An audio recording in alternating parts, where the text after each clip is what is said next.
to another episode and the start of year 2 of Style Points. I'm your host, John Crow. Today, we'll be joined by Air Force critical care anesthesiologist Jesse Pickard-Gabriel. Before that, I'll turn it over to Nate Moore, who will introduce this month's guest for our RSI, which of course stands for Resident Selected Information. Thank you, John. Our RSI today is provided by Dr. AJ Pagan, one of our CA1 anesthesia residents, and I hope you're hungry for knowledge because he's going to be teaching us about GLP-1 receptor agonists and their perioperative management. Welcome to the show, AJ. What do drugs like semaglutide, dulaglutide, Ozempic, and Wegovy all have in common? If you thought that they're all GLP-1 agonists, that's right. But if you also thought they are a group of drugs that you are not sure how long to instruct your patients to hold them, that's also right. Luckily, this month of December, the American Society of Anesthesiologists released a new multi-society clinical practice guideline statement that we're going to go over today about the recommendations in the perioperative period. First, glucagon-like peptide-1 receptor agonists, the GLP-1s, are a class of medications that were initially introduced for the treatment of type 2 diabetes. They were more recently approved by the FDA back in 2021 for weight loss in patients who are overweight or obese by BMI with at least one comorbid condition. Glucagon-like peptide is an endogenous hormone that is produced and secreted by intestinal cells in the brainstem after we eat. It works by enhancing the body's natural release of insulin, but also has functions such as inhibiting the release of glucagon from the pancreas, slowing the rate of food absorption, and, of course, delaying gastric emptying, the buzzword when we're pre-oping a patient. All of these, in conjunction, reduce your food intake and lead to subsequent weight loss. The clinical implications and side effects of these medications have been a topic of debate when discussing the perioperative management. Common side effects include nausea, vomiting, and delayed gastric emptying, all of which put our patients at increased risk for gastric aspiration when considering your anesthetic plan. The ASA, in combination with the American Gastroenterological Association, American Society of Metabolic and Bariatric Surgery, International Society of Perioperative Care for Patients with Obesity, and Society of American Gastrointestinal and Endoscopic Surgeons, have developed a consensus statement that was recently released in Anesthesiology this December of 2024. The recommendations focus on shared decision-making between the patient, the surgeon or proceduralist, and the anesthesiologist. It is important to note that these are just recommendations derived from consensus opinion and not necessarily from rigorous clinical trial evidence, as these agents are relatively new. The consensus statement itself notes that these should be interpreted as guidance and not evidence-based guidelines, as the statement itself may change as more evidence is gathered. With that disclaimer out of the way, let's talk about the two major recommendations in the guidance. So the first was to assess the pre-procedural risk for aspiration. This is as you would do for any patient prior to any anesthetic. Factors that would increase the risk of aspiration, according to the statement, include being on the escalation phase of dosing of the GLP-1. This is if you're increasing the dosing weekly or the daily formulation, using a higher dose of a GLP-1, using a long-acting GLP-1, such as the weekly formulations, such as Ozempic and Wegovy and Trulicity, or the presence of GI symptoms or delayed gastric emptying in the setting of nausea, vomiting, or abdominal discomfort. Lastly, it mentions conditions beyond GLP-1 usage that can induce delayed gastric emptying, such as uncontrolled diabetes, gastroparesis, pancreatitis, IBS, and then types of bariatric surgery. The second recommendation was, if none of these risk factors exist in your patient, the GLP-1 may be continued perioperatively. If your patient has any of these risk factors, they recommend a liquid diet for at least 24 hours pre-procedurally. This is what you would tell your patients prior to like a colonoscopy or bariatric surgery prep. This is to reduce the retained gastric contents inside the stomach. In this scenario, the GLP-1 agent may either be held or continued, and the guidance recommends weighing the medical risks of holding therapy and hyperglycemia against the risk of aspiration when making this decision. If the decision is made to hold the GLP-1, the duration of holding should follow the original ASA statement and guidance. So if your patient is on a daily formulation, to hold the day prior, or if they're on a weekly formulation, to hold the week prior. To summarize, the perioperative assessment phase before we move into the day of procedure, step 1 of their statement says to assess your patient for signs and symptoms of delayed gastric emptying and conditions associated with it. If none of these exist, you can continue the medication perioperatively. If mild symptoms exist, they recommend a pure liquid diet for 24 hours, similar to a colonoscopy or a bariatric surgery prep, and it may be okay to continue the medication. If severe GI symptoms, or in the shared decision-making model, the decision is made to hold the medication, hold daily formulations the day prior to your procedure, or if a weekly formulation, to hold the week prior. Now moving on to the day of surgery. If the GLP-1 was continued, evaluate your patient for signs and symptoms again of delayed gastric emptying. If no symptoms exist, proceed with the procedure as planned, as if there were no concern for delayed gastric emptying.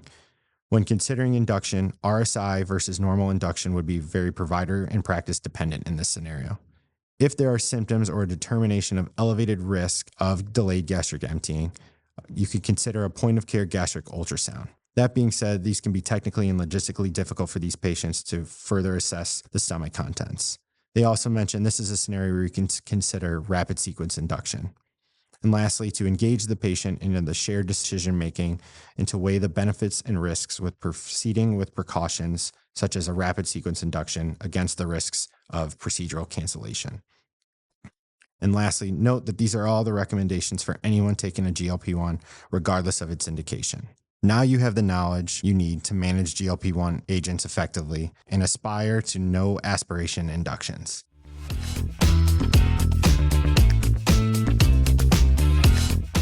Jesse Pickard-Gabriel is a lieutenant colonel in the Air Force and a critical care anesthesiologist that works with me here at the University of Cincinnati Medical Center. Dr. Pickard has been on active duty for the past 20 years, including deployments to Afghanistan, Djibouti, and Niger, as well as numerous other operations around the world. In his current role here at UC, he's an instructor for the Critical Care Aeromedical Transport Team course, or CCAT, and one of the intensivists that works in a variety of critical care settings here at the University of Cincinnati. Jesse, thanks for joining us. Welcome. We should start up. I'm happy to be here. This is the first time I've done this, so forgive me if I'm nervous or if my answers aren't all coherent. You know, you don't really strike me as a nervous guy. That's good. That's good. That means I'm hiding it well. Excellent. I think that's something that we all get really good at in anesthesia, is hiding how nervous we are in a variety of situations. So, obviously you heard a little bit about my intro. I've done a decent amount of traveling. I still get nervous when I take a weekend road trip 150 miles away. Before I leave the house, like, I have butterflies in my stomach. What am I forgetting? What's going to happen? What could occur on this trip? What have I not planned for? I've got 3 little kids with me. Like, it doesn't keep me from going anywhere, but I still run through it. You're still in the OR, still in the ICU. Every time I'm about to stick a patient, it's like, how could this central line go wrong? You know, as somebody with 3 kids myself who experiences similar anxieties, that really hits home for me. I wonder if you could talk about that feeling a little bit more. Wow. This is not a direction I anticipated this interview going right out of the gate. So I guess that's fun. Always like to be challenged and have new experiences. So thank you for that. And putting me on my heels. So that's always good too.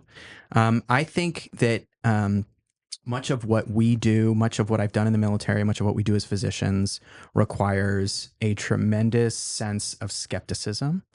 And we're always planning for the worst and trying to come up with a plan to avoid it. I think sometimes when working with residents, they aren't scared enough.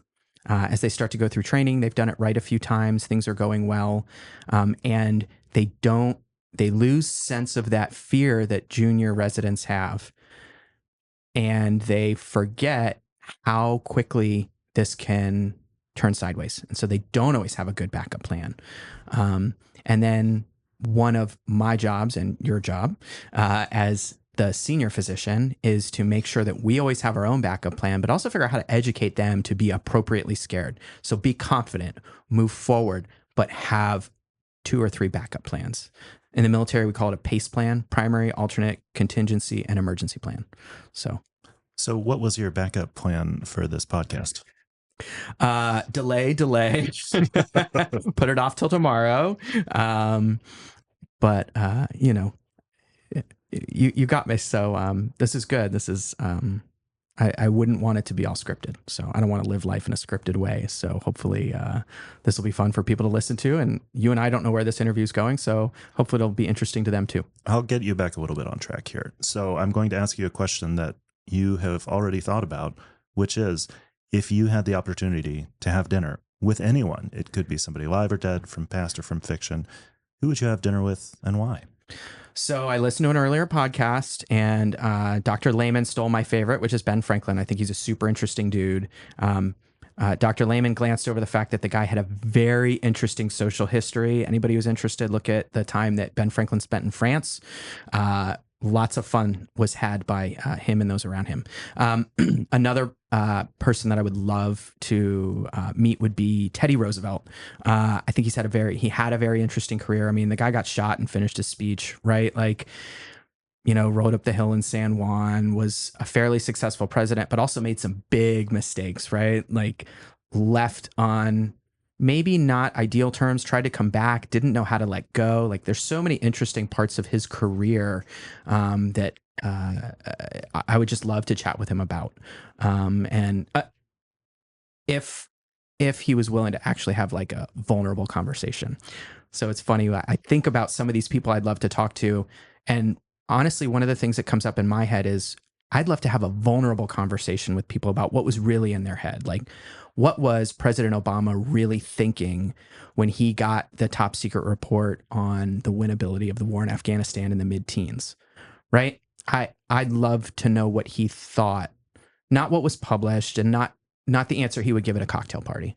Yeah, not the sanitized version. Right. Like, how did you sleep with that? How did you make the decision to move forward? I went to Afghanistan the first time in 2010, and I went again in 2019 to fight the same war that we've been fighting for nearly 20 years by the time I went the second time. And so I'm curious about why I was there and what I accomplished, and what, other than the small picture things that I did. I knew I was there to help people, which is one of the privileges of being a military physician. Wherever you go, your job is to heal. But as an American, I'm curious why I was there. That's really interesting. Let's go back to the beginning of what motivated you to do everything, your whole career pathway. What inspired you to become a military physician? What are some of the choices you made along the way? So I kind of always thought I wanted to be a doctor, always working in that direction from kind of middle school. I thought it was very interesting, human body, the brain. Congratulations. Right. Didn't know I was going to land in anesthesia. No idea about that. But had sort of a crisis of conscience in college. A lot of the pre-meds that I was sort of classmates with or met through sort of some of the test prep and things like that were very focused on getting into med school. That was the only thing they cared about, to the exclusion of the entire rest of their lives and the world. And I wasn't sure that I had that degree of commitment. And I was almost, in some ways, uncomfortable with the competitiveness. It seemed kind of cutthroat at times. And I ended up taking a year off, worked as a firefighter, waited tables, enjoyed my life. And I realized, okay, you need a real job. Like, let's go back to med school. Let's do this. And I went to the Uniformed Services University, applied there, and they answered a lot of the questions that I had. We were teammates at USU. There was no competition amongst us. If you felt like you had a good understanding of a current topic or a course, you wrote course notes and they got disseminated to the whole class. Everybody was on board with everybody else. We got notes from last year's class. People passed things around among each other. If somebody was struggling, like somebody who was performing well in the class sort of automatically paired up with them to help them. You knew that once you graduated, you might be an ER doc, but that OB-GYN was going to be delivering your wife's baby at Eglin Air Force Base in 5 years, right? Like you wanted everyone to pass and learn and do well because we were in this together. That makes sense. I've always been sort of an advocate, maybe subconsciously, of the team mentality myself. I remember when I was doing medical school interviews, I went to a medical school, which shall remain unnamed, And they mentioned, oh, yeah, you have to watch out because sometimes people will hide the books in the library after they find out that a particular book is, something that the professor is going to recommend. That book will get hidden. So you have to go to the library quickly and get it. And that was an immediate and permanent turnoff for me for the culture of that institution. And I no longer was interested in going there. Absolutely. Absolutely. And I was fortunate. USU answered a lot of those questions, and I did okay, and I had a good time, and it helped me get to where I needed to be in medicine.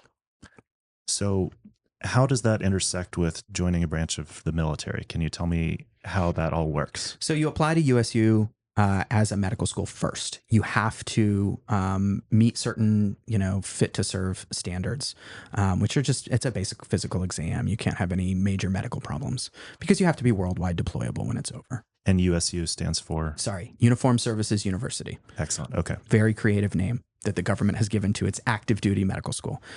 So we're about a third Army, a third Navy, and a third Air Force. About half of us were prior service and half had no prior service.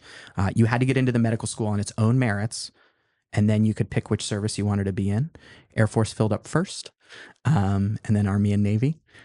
But I was fortunate. I have a family history of a lot of people that were in the Air Force, and so I kind of gravitated to that pretty naturally. That's not normally the way that we use the words family history, but I'll take it in this context. I also have a family history of the Air Force with my dad. Awesome. None of my immediate family were in the military. It was all kind of grandparents, aunts, uncles, cousins. What did your dad do for the Air Force? He was a lawyer in the Air Force, so he did sort of the JAG stuff, that kind of thing. Awesome. The docs and the lawyers tend to interact a little bit more often than some of the other folks. Not in a negative way, just as advisors to the commander. So you have line officers that are in charge of sort of directing planes and bombs and soldiers. And then you have sort of the people that advise them on the side. Doctors and lawyers are kind of advisors. That makes a lot of sense. Okay, so what was next in your career pathway? So I did a surgical internship at Wright Pat, and then I went and did a 5-year general medical officer tour as a flight doc for Air Force Special Operations Command. So I was assigned to a flying squadron, the U model, the AC-130. So it is the gunship. So any of you guys that play video games where there's a gunship overhead and you can call in airstrikes, I was the flight doc for that airplane. So I was responsible for the medical care of everybody in that squadron. So about 400 folks. I was their primary care doctor, and I did all of their aeromedical physical exams. And then I deployed with them or with other special operations units to provide basic medical care and trauma medical care. Obviously, I was at a base. If things got complicated, we could always refer them to other sort of medical. But my job was to be embedded in the squadron and to be comfortable with having them come to me. Flyers are on a very strict physical profile, so there's a lot of things they're not allowed to do. There's heavy restrictions on any medications, and medical problems can severely impact their career. And so they're notorious for hiding all kinds of things. So one of my jobs is to get in close and make sure that I'm someone they can trust. So they know that if it's real, and if I can see that it's real, that we do need to pause and talk about it, and that they don't need to be scared to talk about other things. They can come to you and say, I'm having this problem. Is this a big deal? And you can say, no, you're fine. Don't worry about it. I'll work the paperwork. You can keep flying. Or, this does matter. Like it's okay. We need to have a pause, and we need to address this. That way it's safe for you, and it's safe for everybody else, and it's safe for your family. So it's kind of like a Gattaca scenario almost. A little bit. Yep. A little bit.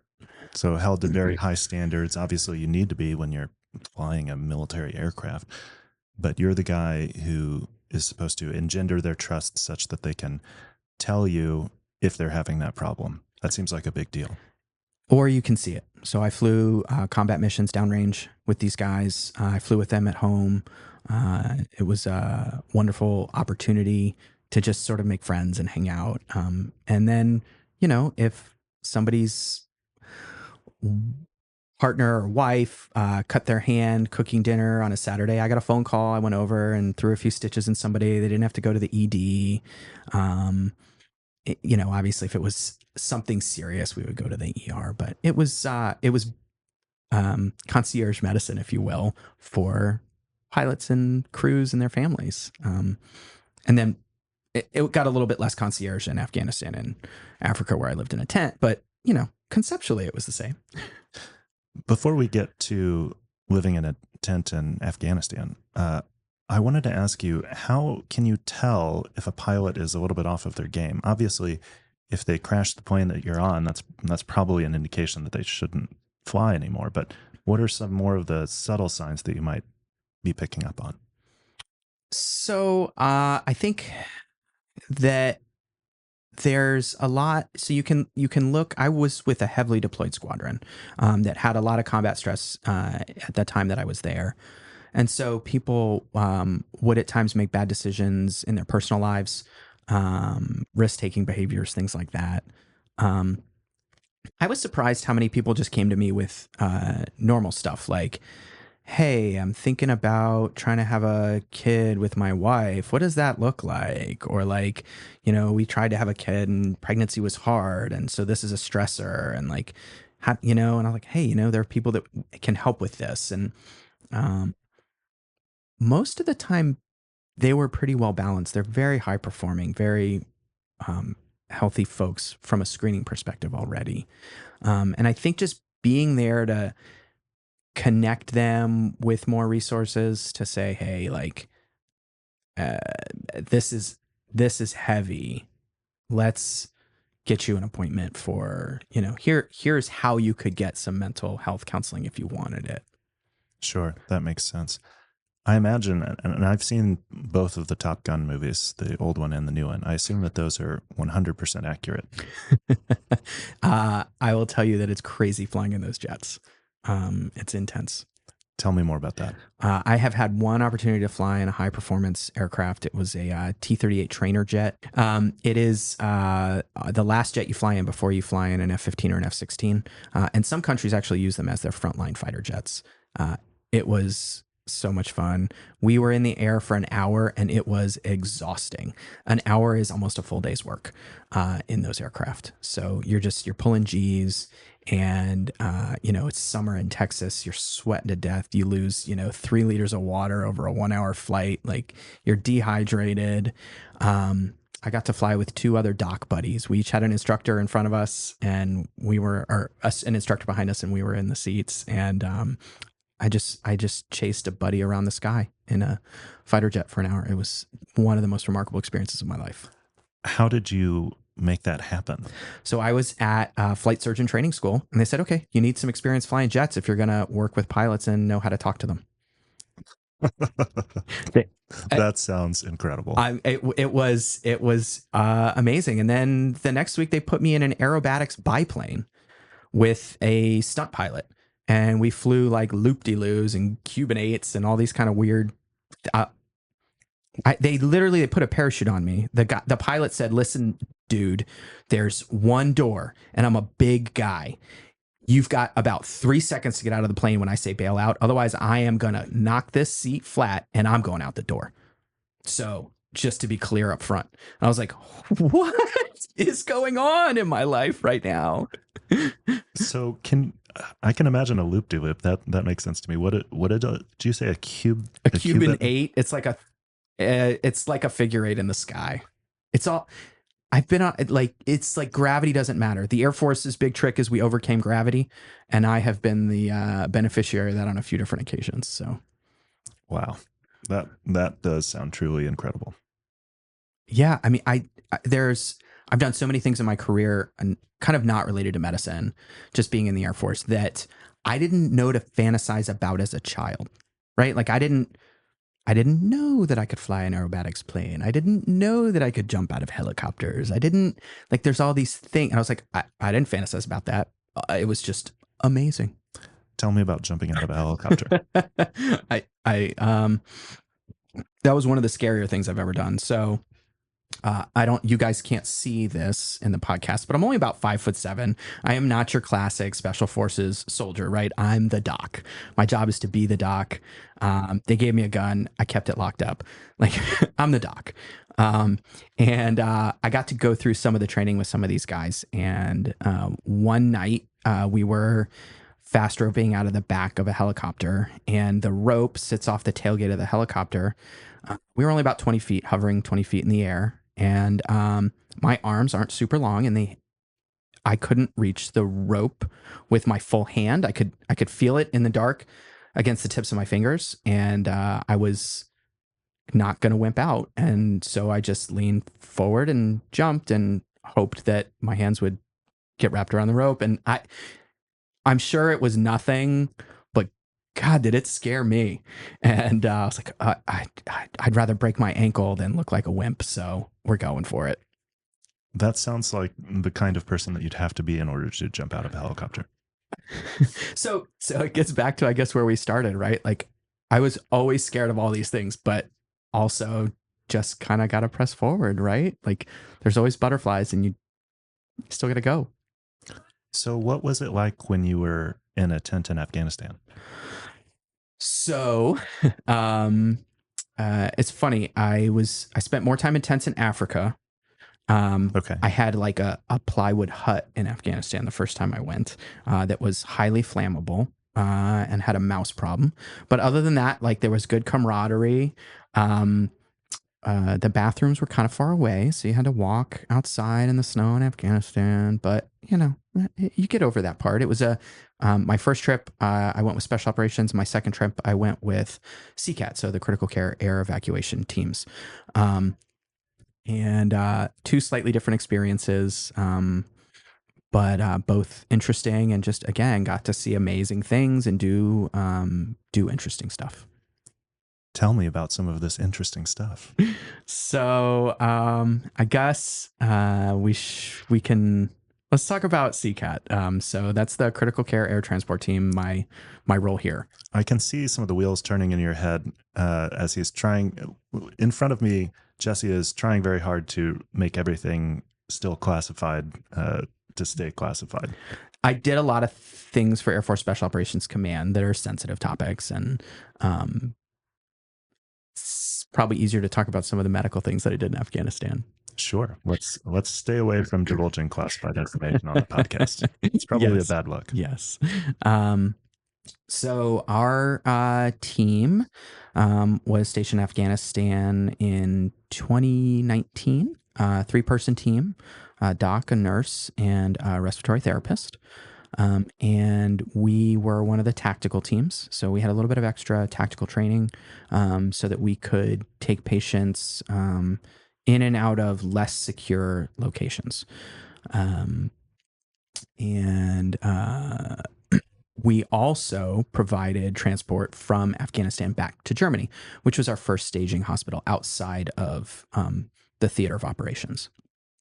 So I had a few interesting little missions around Afghanistan, often quick, fun stuff. Go sit here and pick this guy up. Took care of a gentleman that was on a team that was hunting for a sniper. They had killed one of our special operations soldiers 2 nights prior. And so they went back to look for the guy in the same spot. And they found him. And he found them first again and shot another one of our soldiers. This was a GSW through the patient, right to left through the abdomen. So interestingly, the round went through his rifle, through his abdomen, and lodged in his wrist. Wow. He got eventually, so we found out that he was shot before he was even taken out of the field. I was able to get to the tent hospital that was going to do his damage control surgery about the same time that he did. He went into the operating room. They stabilized him there.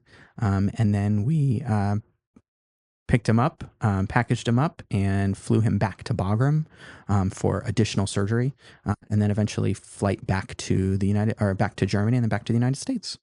That sounds like the most condensed version of what you did that I can possibly imagine. I wonder, if you could set the scene for us about what it looks like when you're loading a wounded soldier onto an aircraft and what your specific job is when you're doing all of these really interesting things, and sort of how that intersects with what we do in anesthesia. Right. That's fair. So, yeah, I brushed through a few details there. So we were staged outside of the main hospital in Bagram, and we've got aircraft staged there for us and a full set of equipment. And when we get notified that there is an injury or a patient that needs to be transported quickly, it takes us about 30 minutes to grab all of our equipment, throw it in a truck, drive it to the aircraft, load the aircraft, and then get up in the air. From there, it really depends on how far away you are. I think it takes a lot of attention to detail to make sure that you're being organized when you're doing something so quickly and so emergently. You could be dead asleep and you have 30 minutes to be awake, dressed, packaged, and out the door. Checklists became a huge thing. So I always have a checklist hanging in the garage where we kept all of our equipment. We would load it onto the trucks, or sometimes other folks would help us load it onto the trucks. But the last thing we always did before we left is my respiratory therapist would stand at the truck and he would eyeball equipment bag by bag, and I would read the checklist. And until I got an affirmative on each item, we didn't go. Because once you're in the air, you can't, if I forgot my defibrillator, well, there's no defibrillator. There's no, you're your own thing. And so we were able to load up. We didn't know what we were getting. We knew that the guys were still taking fire when we were first notified. And then when we finally landed, it was dark. Special operations works at night, gives us an advantage with our NVGs. Sorry, night vision goggles. The enemy mostly doesn't have those, and we have them for like almost every one of our soldiers that needs them. And so that gives us a huge advantage. So we fly at night, land at night. We waited on the runway and we were able to watch the medevac helicopter. So the local dust-off helicopters are Army point of injury evacuation. So they can go into kind of like in Vietnam, the helicopter flies in and picks somebody up while they're still potentially not a secure area. My job with CCAT is more traditionally a somewhat secure scene. And the reason for that is that I'm on a fixed wing aircraft, so it's less maneuverable and it's a bigger target than, say, a traditional helicopter. So the helicopter would bring them back to the tent surgeon. They're set up to do one or two operations, and they did their operation, stabilized the guy. Took him about an hour and a half, I think. And I was able to then transfer him to our equipment. So we bring our own ventilators, we bring our own monitors, suction, all of that. I've got all my own drugs. I've got gear in a backpack essentially for any kind of trauma that could come up to stabilize the patient, chest tubes, cric kits. This guy was intubated, so we put him on our ventilator. We loaded him in the back of a pickup truck and drove him about, 15, 20 minutes back to the airfield with his buddies. So his buddies helped me transport him back to the aircraft, which I think was important for them. They were able to see him. They had just lost a fellow soldier the night before, and then this guy got shot. And so they were able to see him go into the operating room, see him come out stable, and then get transported back to Bagram. In flight, pretty uneventful. The surgeon did a good job. The patient, we kept them sedated. It was only about, I want to say, a 30 or 45-minute flight. Land in Bagram and unload the guy, put him on an ambulance, take him into the main hospital where they have tremendous medical capability. They had a trauma surgeon as well as a dozen other surgeons. So vascular, ENT, OMFS, orthopedic surgery, general surgery, nurses, all of that stuff. So it's not, the hospital is very robust that we had at that time. So when you're on this critical care transport and there's this guy in front of you that you're keeping alive, what's going through your head? What's your mental model for all this? Don't screw it up.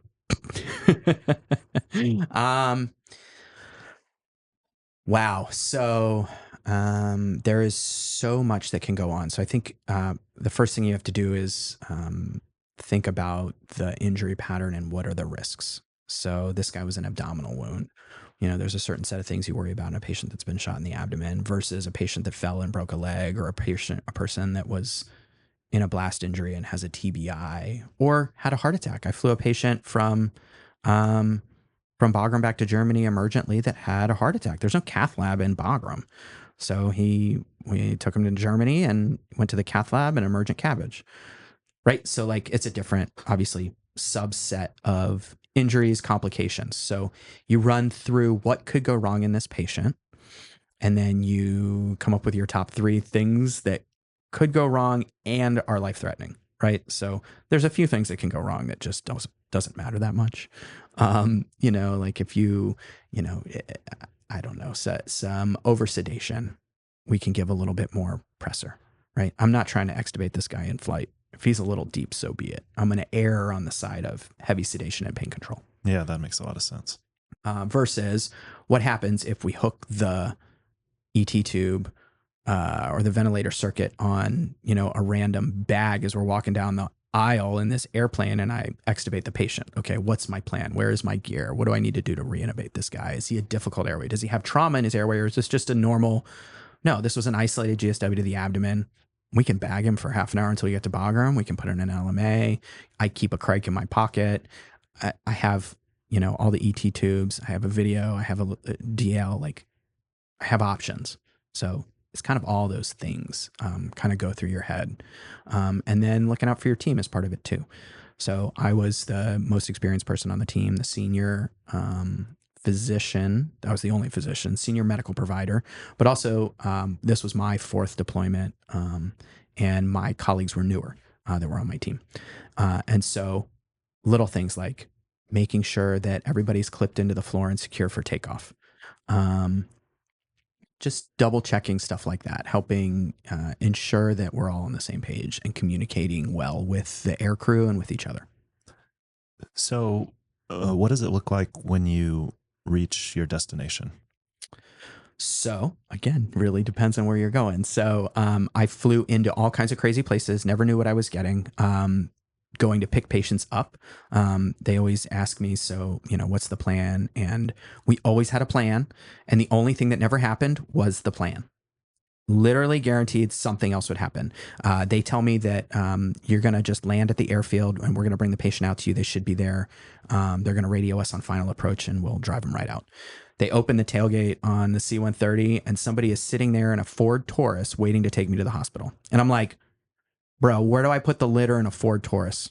Right? I got 600 pounds of gear, 3 dudes in armor, like, or a guy, a gal, and me. Sorry, not 3 dudes. And a Ford, like, is this a joke? Go get a truck. Go get a truck. But go get a truck, man. I'll wait. Yeah, I don't know that the Taurus is necessarily equipped to handle all of your gear. No. Or the patient. How are we going to get back from the hospital in a Ford Taurus? Like, it was so... Anyway, the plan was always something other than the plan. That makes a lot of sense. And then when you get back to Bagram, so you come into a big trauma bay, and you hand off to very well-equipped teams of ER physicians, nurses. Traumas are overseeing it all. There's more hands. I was always amazed at how many hands there were at Bagram. When we flew into Ramstein, that was a little different too. So in Germany, Ramstein Airfield, where we fly in and out of, is geographically separated from Landstuhl Army Base, which has the hospital. So it's about a 20 or 30 minute ride. So you land, unload, get in an ambulance, and you have to sort of drive through Germany. The patient I took care of that had the MI, we drove him downtown actually. So we rolled into a civilian hospital in, full military fatigues, sweaty and smelly after, 18 hours starting the day in Afghanistan, and rolled right up into the hospital. My nurse was amazing. She had spent some of her grade school in Germany. Her father was military 40 years prior, and she spoke German. who would have thought that that was going to be such a useful skill? And so we were able to very seamlessly hand the patient over to the German team, and they evaluated him and took him to the operating room. Wow. This all sounds like incredible experience. It is. It is. It's funny you asked, what does it look like? And the answer is, it looks like whatever you plan and come up with and have 3 backup plans for. So if you don't come up with a plan and a backup plan, it does not work well. You really do have to continue to communicate to try to come up with a way to make it happen for the patient. That's really what matters, is making it happen for the patient. So you've had all of this military experience. How does that translate to what you do here at the University of Cincinnati? So obviously one of my roles is teaching that course so that other people can go do that job. So obviously that's a direct translation. That one's pretty easy. I'm surprised how often it helps in sort of civilian medicine too. We transport a patient every time we leave the operating room, right? And sometimes they're critically ill. And when you're packaging up your patient to bring them to the ICU, it's really easy to overlook that. And I think that can result in complications. I know I've seen some at various hospitals of people failing to sort of adequately prepare and continue to monitor that patient, even if it's only for 10 minutes. That's all it takes to have a bad outcome. And I take that opportunity. Now, one of the things that I always do with the residents is I ask them what could go wrong in the next 10 minutes and what's your plan, right? And that's obviously that got drilled into my head because I had to fly for 10 hours. But you still need to have a plan. You still need to think about those things. It's a shorter list of things that can go wrong in 10 minutes, right? But I still think it's there. And so the fact that it's been so drilled into my head, I just use that opportunity. I expect residents to learn something different from everybody they work with every day. And so maybe that's one of the things they can learn from me if we have a chance to work together. So how old are your kids? 7, 11, and 13. Whenever you're getting ready to go on a family vacation, do you go through a list of all the things that could go wrong with them and what you expect them to do in those situations? I go through the list of things that could go wrong with the weather. Do you have a coat? Excellent. Other than that, no, I try not to put too much of that on them. I try to take that responsibility. I've noticed, my wife is actually very good at this sort of thing, and she is responsible for the pre-mission checklist or Yeah. whatever it is. But in my head, I'm also with you. I'm constantly imagining what things could go wrong. What would happen if the car stopped here? What would we do? And I think that that's just sort of one of the ways that our brains operate as anesthesiologists, right? Like that's the worst case scenario is sort of always on our mind, Right. or at least in the back of our minds, so that we Right. can plan for it and do something about it if it ever were to happen. Yeah, I do. And I think I definitely, as things come up, I do find myself getting into pedantic doctor, dad, attending instructor, whatever role with the kids too. So, and then they roll their eyes, but I like to think maybe the words are going into their ears, even if they're, sort of, blowing me off with their eyes, that maybe in the future, those words will be there. I didn't really think that as a dad, I was super into safety any more than any other parent. But the first time that I realized what I was doing to my children was when my son came home after having ridden a school bus for the first time. And I said, "Hey, how was school? Did you like riding the school bus?" He said, "No, Dad, not really." So, well, why? It's like, "Dad, the school bus, it doesn't have seatbelts." That's funny. Yeah. It's like, wow, I have really drilled that into you about the critical importance of it, but I didn't realize that I wasn't trying to damage you. Yeah, I wasn't. I wasn't trying to scar you. It's going to be okay, buddy. The school bus, cars usually will stop for the school bus. No, same thing in my house. Same thing. Like if you start driving before the seatbelt's on, like some of the kids get anxious. Yeah. Yeah, absolutely. Like my son has also commented like, "Hey dad, you need to put your seatbelt on." Buddy, we're still in the driveway. But Yes. your concern has been noted, and you're right.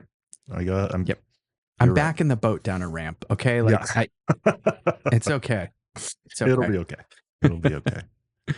Okay, so let's talk a little bit more in granular detail about what you do in your teaching roles. You just took me on this excellent tour of the simulation center that's here. Tell me all about it. Wow. So we have, I think, the preeminent, if I can say that, simulation facility in the country. At least as far as the product that we deliver with the students. It's not, all of our mannequins aren't the newest. All of our drugs aren't always the freshest, but they're mannequin drugs. So, and we do a lot of repairs on a day-to-day basis. But I think that the medical scenarios that we present are so high fidelity, and the way we run our simulations, it's absolutely incredible.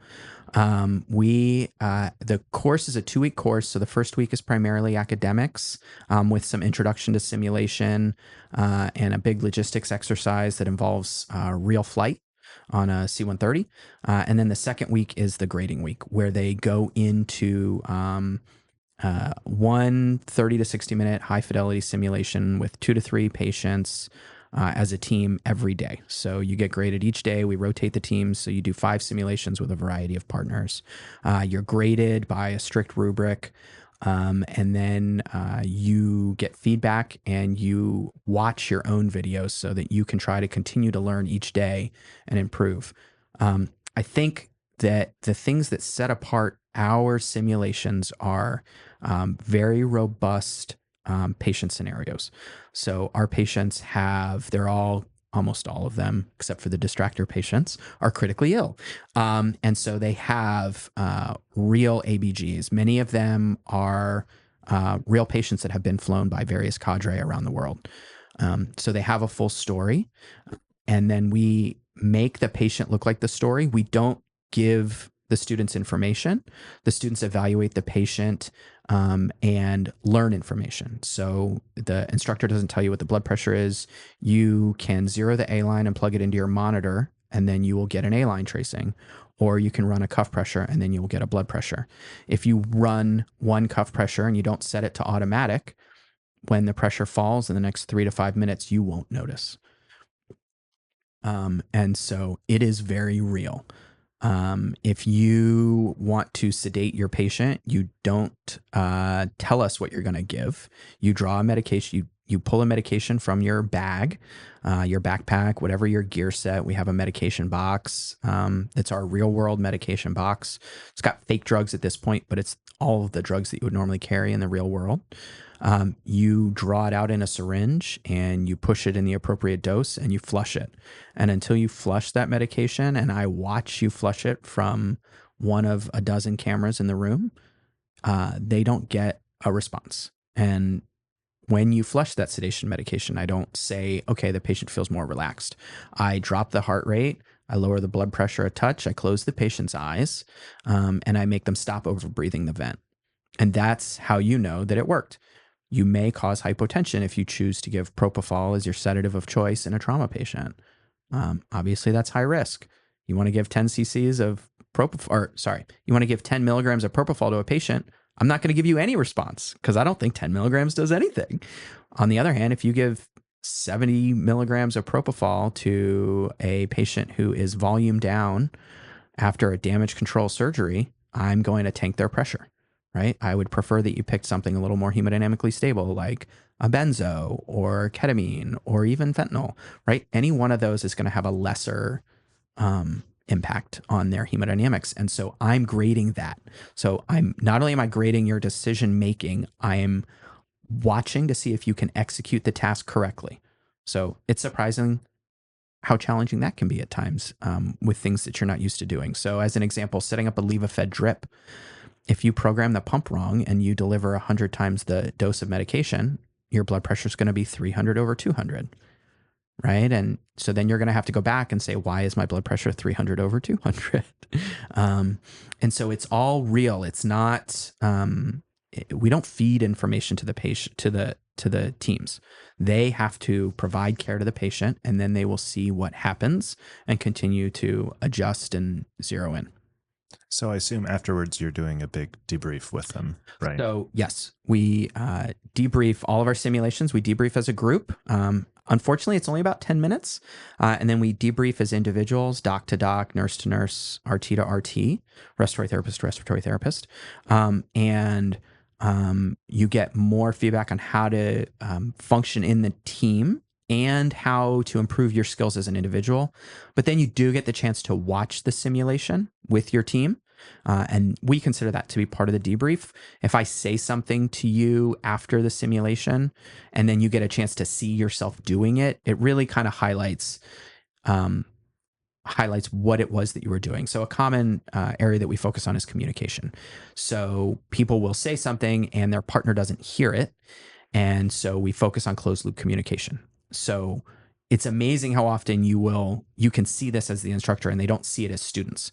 The doc doesn't know that the nurse told them something. And the nurse is like, I said it. And so it's like, oh no, you said it while the doctor was trying to intubate the patient and there was no closed loop feedback. So you have to make sure that you're telling somebody at a time when they are able to listen, and then you want closed loop feedback. And if you don't get the answer you want, you need to circle back, and like you have to maintain situational awareness and all these things.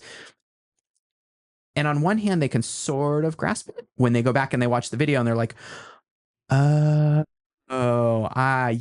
nope, yep, I see exactly what you're talking about, right? Like, that really hammers that home. And then we have additional cadre that are available for further clarification and debrief as they sort of reflect on their simulation throughout the course of the rest of the day or the next day. So I'm sure you've seen a lot of situations where people have done a variety of different performances during their simulation. You've seen people that have done very, very well, and I'm sure you've seen people who have done very, very poorly. As an instructor for some time now, what's your approach to talking to the people who have done poorly and then maybe to the people who've done well? So let me start with the easy one, is the people that do well. We kind of warn the students, you're going to get feedback no matter how well you do. Everybody gets feedback on every simulation, no matter what. Nobody's perfect. And so I try to highlight, hey, what were the goals? What did you achieve? That's good. You guys did a good job. Here's little things that you can think about, or things that could have come up that didn't, or things that you did that are, in a different situation might be more challenging as far as feedback for the ones that are kind of performing at or above goal.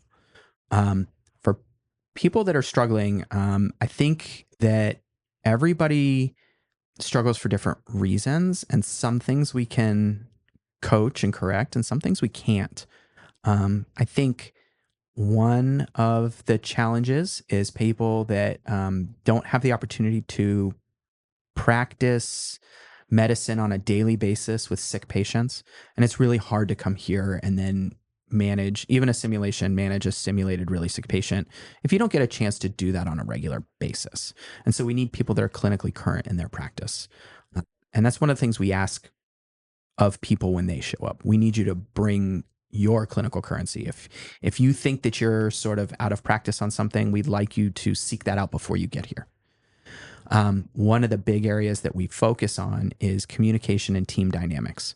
We're a 3-person team. Most ICUs are not cared for by, or most ICU patients in a fixed facility are not cared for by one doctor, one nurse, and one respiratory therapist, right? Like, so we all take on slightly different roles.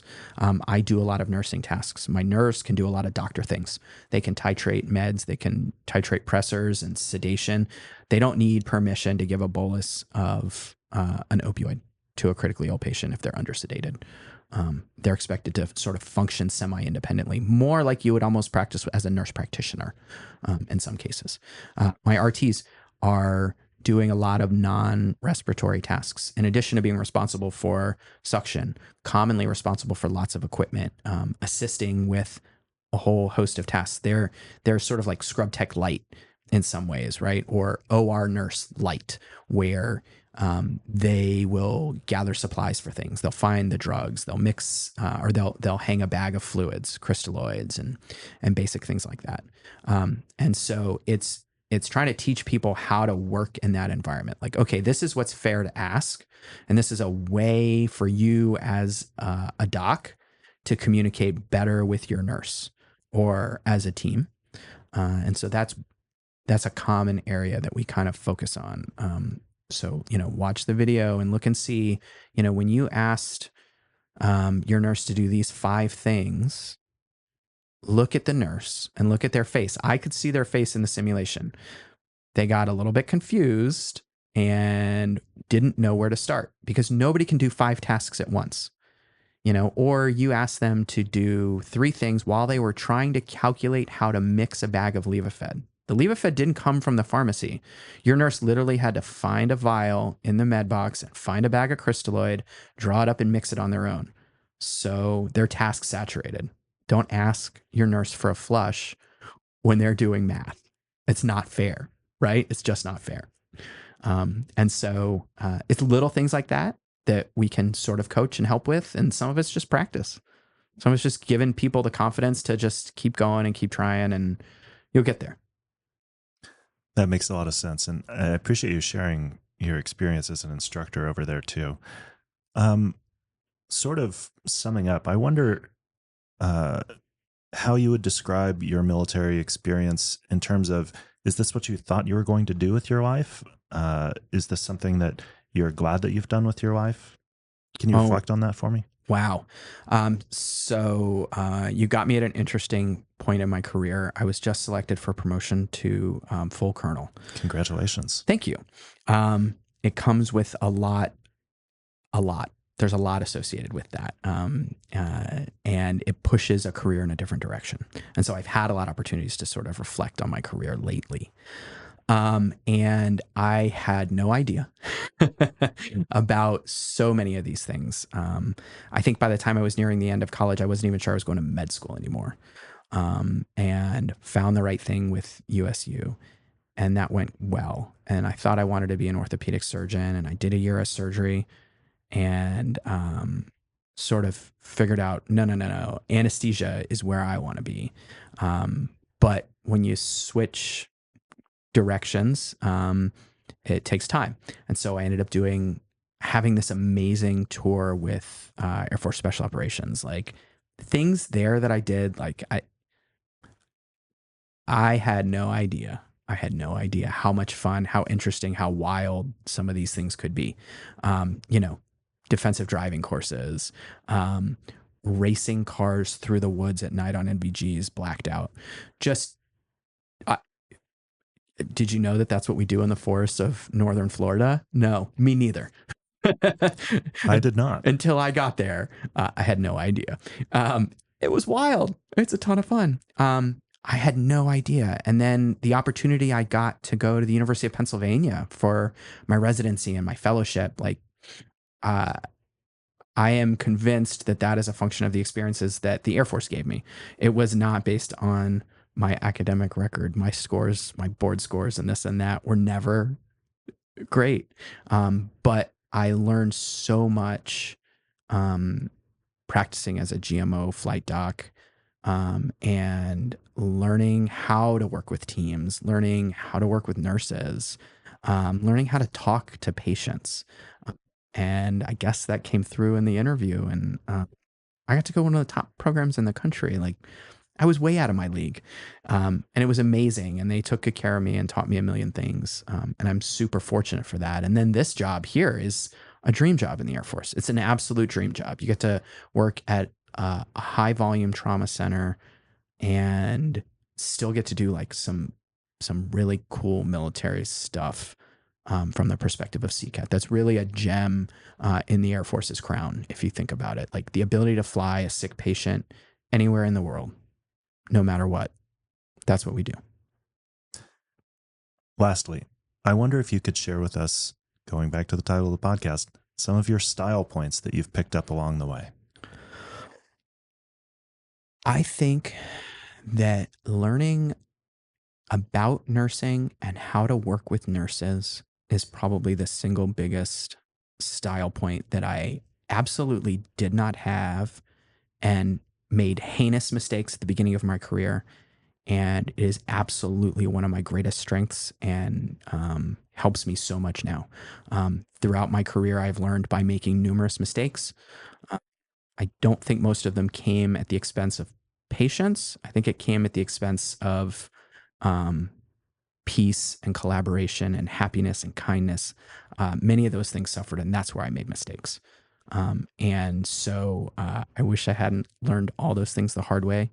But having learned them and having learned sort of what nurses do and how to work professionally with nurses has made me so much better at my job. Being at CCAT, where we're on a 3-person team, yeah, I'm a doc.